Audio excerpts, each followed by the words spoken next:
Hola a todos, ¿qué tal? ¿Cómo están? Nos siguen llegando a diario terribles noticias sobre el número de muertos en la banda de Gaza o de los bombardeos que no cesan desde hace más de un año en Ucrania. Pero lo más terrible de esas guerras es la destrucción de un valioso patrimonio cultural que pertenece a toda la humanidad, como era el caso de los gigantescos budas de Bamiyan, víctimas de los talibanes en Afganistán.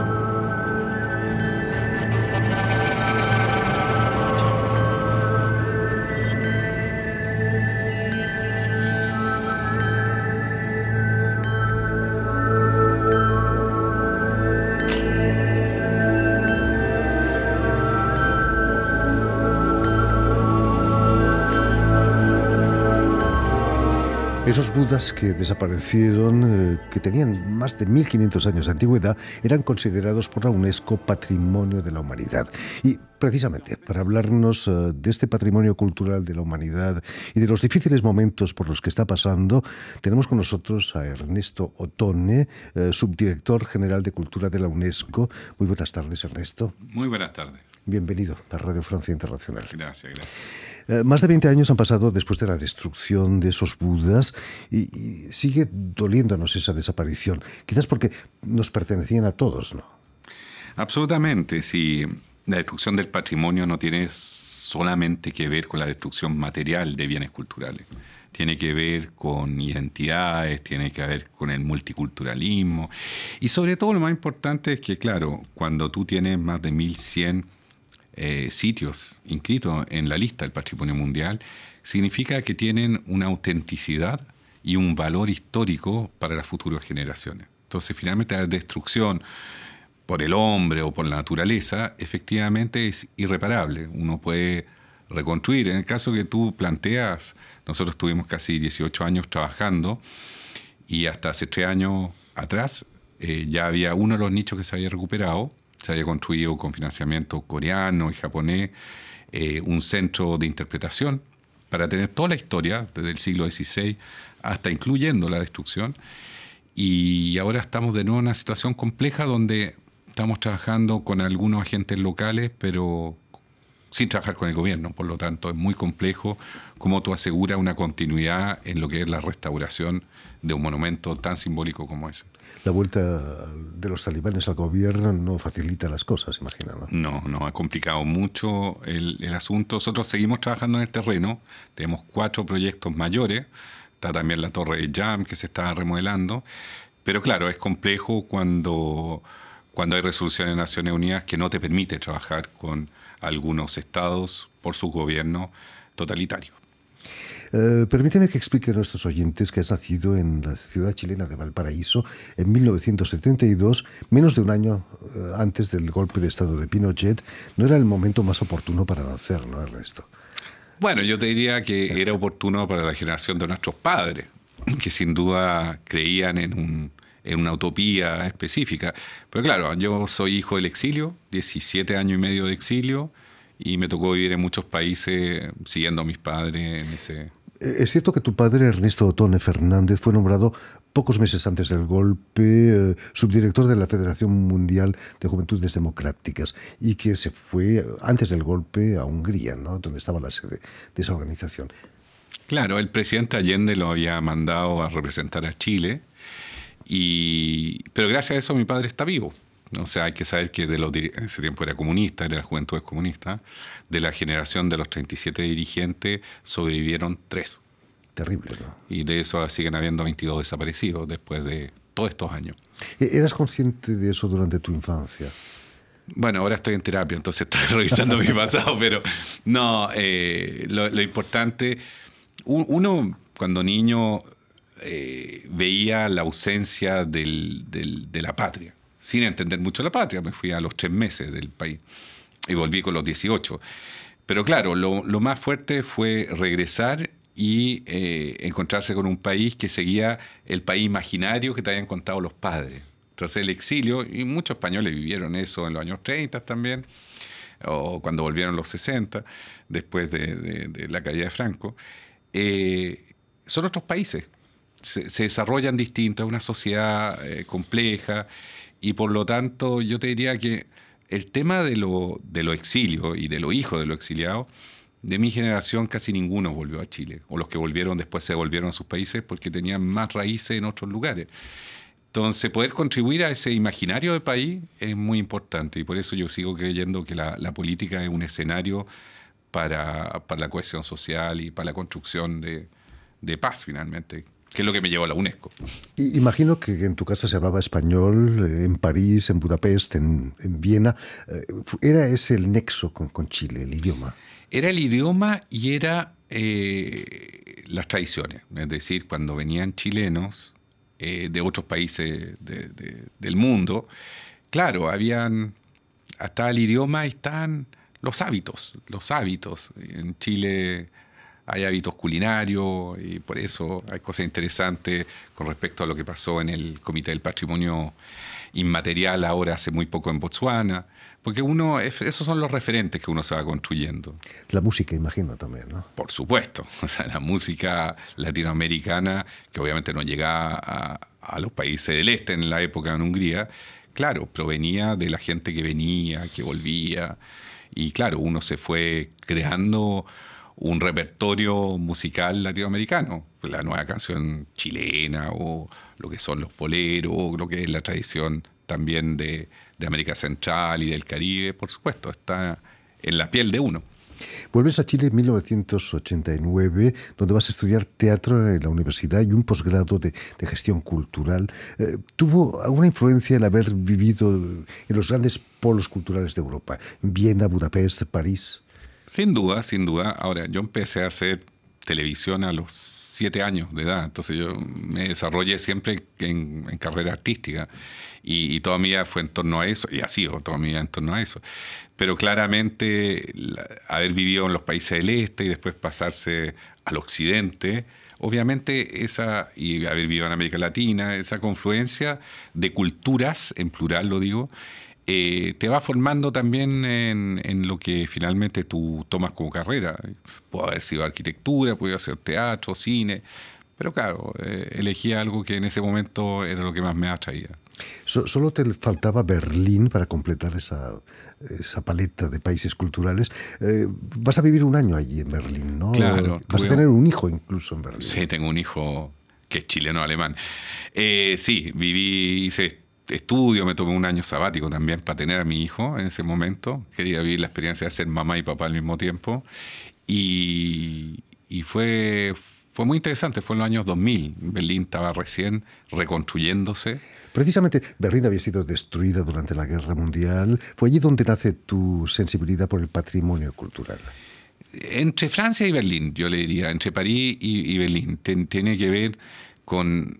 París tiene que ver con las políticas culturales, con Malraux, con la definición de instituciones públicas fuertes culturales, y Alemania era el melting pot, la conjunción de culturas, y también el tema de la restauración, de la reconstrucción de una ciudad que estuvo dividida por un muro. Y eso obviamente marca, porque tiene que ver con recuperar espacios públicos con otro uso en el pasado y ponerlo a disposición de la ciudadanía.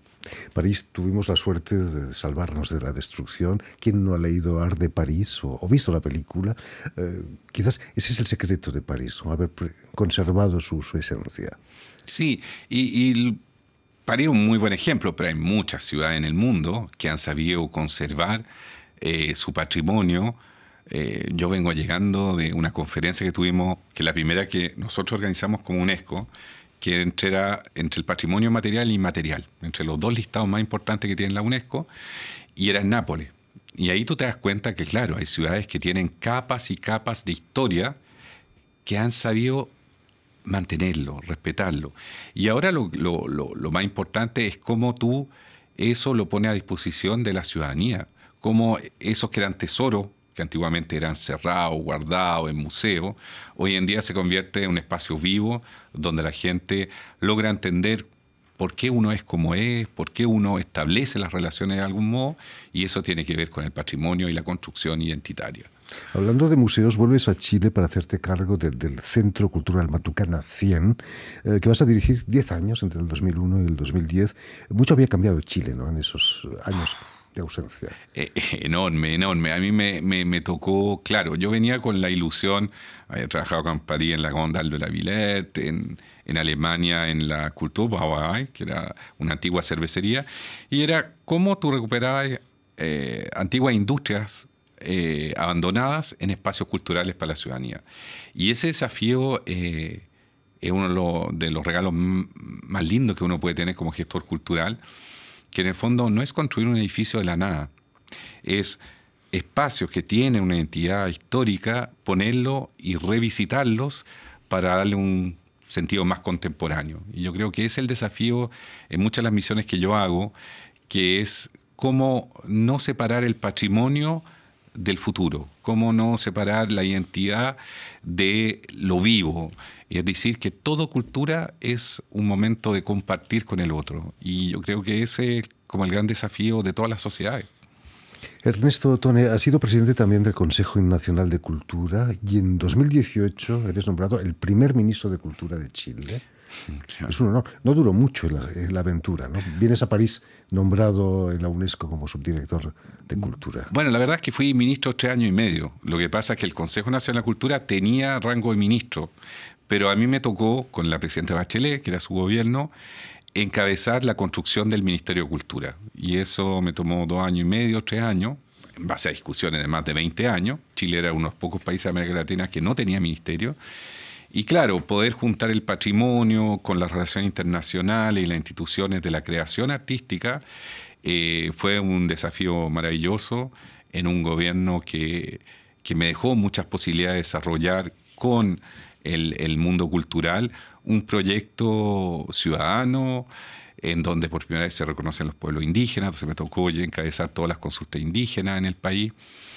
Y fue un desafío maravilloso y claro, yo hoy día me encuentro en este gran desafío hace más de 6 años, que es la UNESCO, que es como un ministerio de las culturas, pero ya a nivel global, y en donde la relación que establecemos con los distintos ministros de cultura, ministros también de educación, es privilegiado porque tú vas viendo cómo las políticas culturales se van desarrollando y cómo buenas prácticas se pueden transferir a otros países en vías de desarrollo.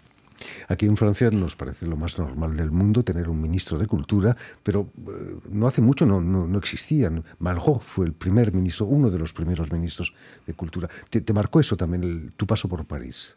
Sí, sí. De hecho, yo cuando decido dejar el teatro y las artes visuales, no dejarlo plenamente, pero fue porque Francia tenía un programa en ese tiempo que se llamaba los seminarios Malraux, que era en fondo era todo este legado del primer gran ministro, el gran intelectual francés, que hacían unos programas en distintos países del mundo donde mostraban la importancia, en ese tiempo no existía, lo que era la gestión cultural. Es decir, cómo tú pasabas del paso de ser un administrador cultural, dueño de sala o lo que sea, a una persona que trabaja proyectos para otros para poder desarrollarlo y encontrar audiencias.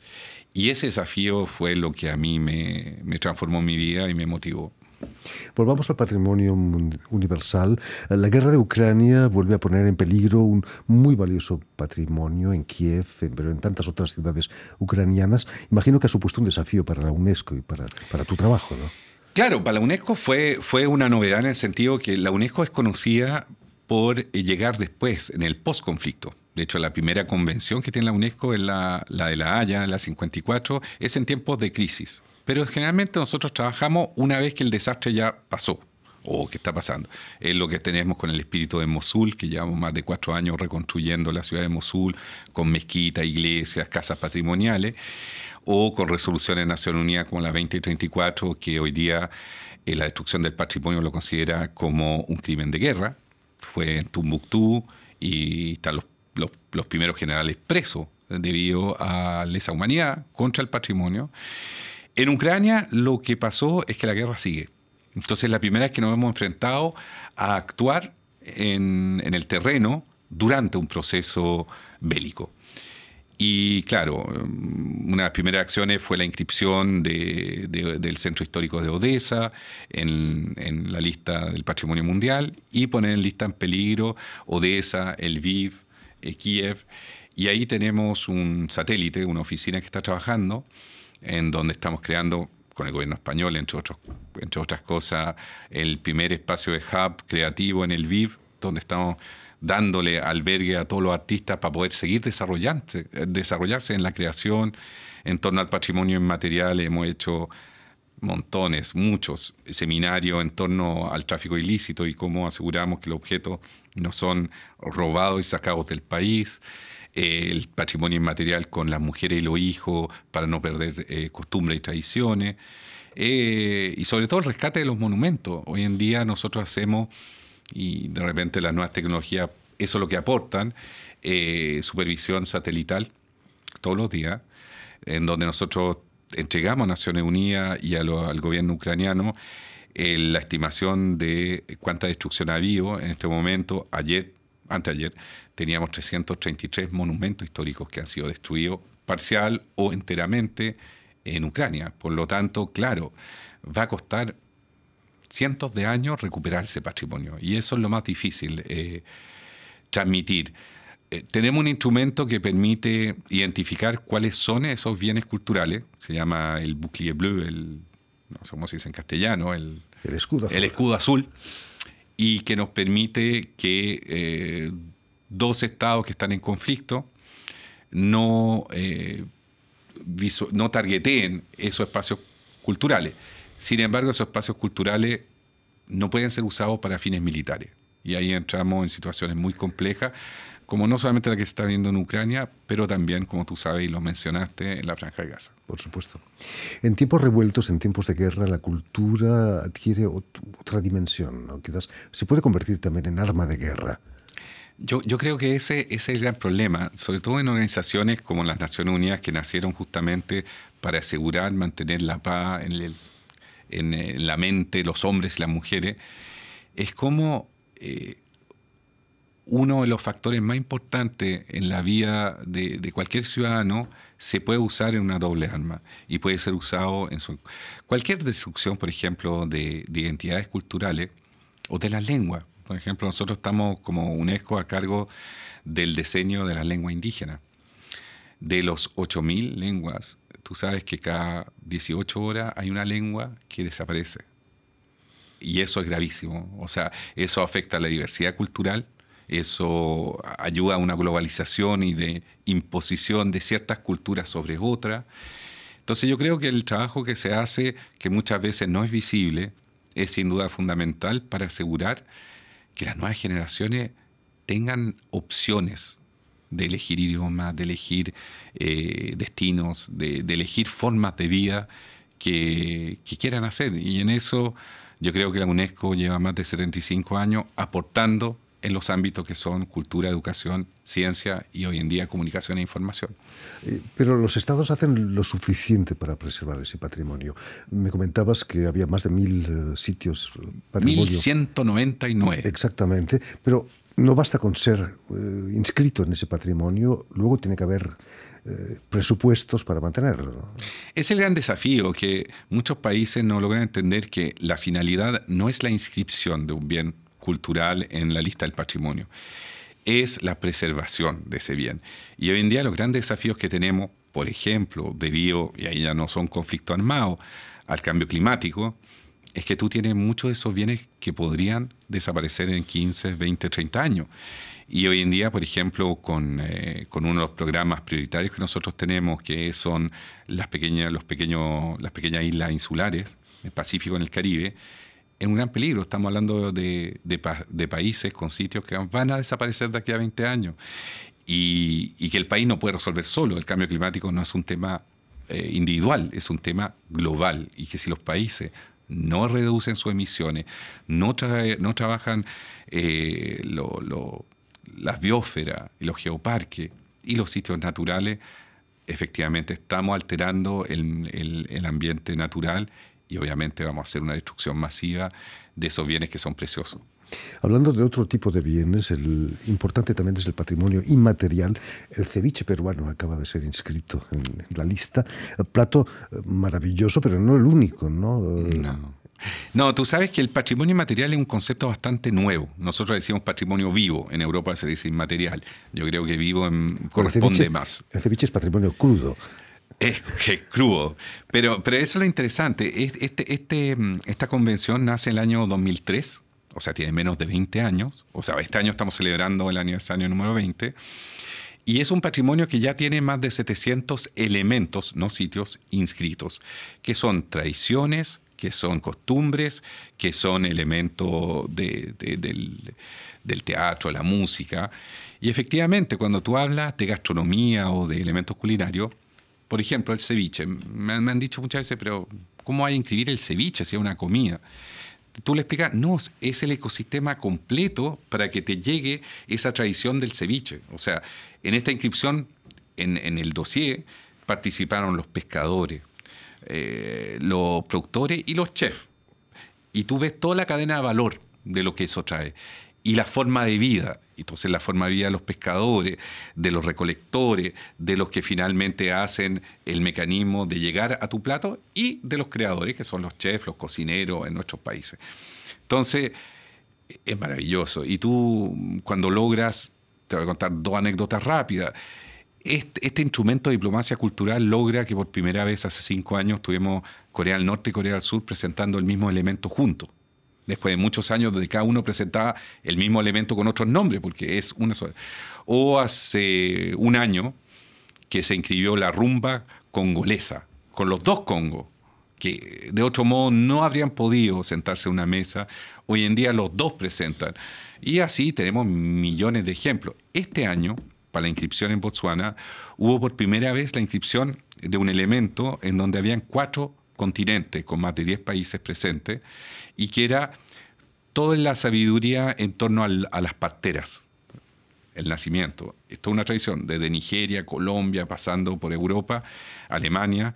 Tú tienes países que se reconocen técnicas que a veces son milenarias, que son compartidas entre continentes. Y eso es lo espectacular de estos listados y para llegar a este listado de cómo el trabajo a nivel nacional tiene que hacerse para hacer inventarios, para tener registrado cuáles son todas esas prácticas. Entre 2 países también han aportado el bolero, México y Cuba. Vamos a marchar con música, notas del bolero, para acabar con una nota más optimista. Muchísimas gracias, Ernesto Otone, por haber estado con nosotros. Ha sido un gustazo. Muchas gracias. El placer nuestro. Permíteme también que dé las gracias a Mathieu Leroy y a Jan Bordelas, quienes se han ocupado hoy de la realización del programa, y también saludar a nuestros telespectadores, porque también los tenemos, que nos siguen en toda América Latina, seguro que en Valparaíso también, gracias a la cadena Unión Continental Latinoamericana, que es la cadena de la OEA, la Organización de Estados Americanos, y una red que se llama TAL, que reúne televisoras públicas y universitarias de todo el continente. Y a ustedes, muchísimas gracias por su atención. Nos vamos con bolero y les damos cita para una nueva edición de El Invitado de Radio Francia Internacional.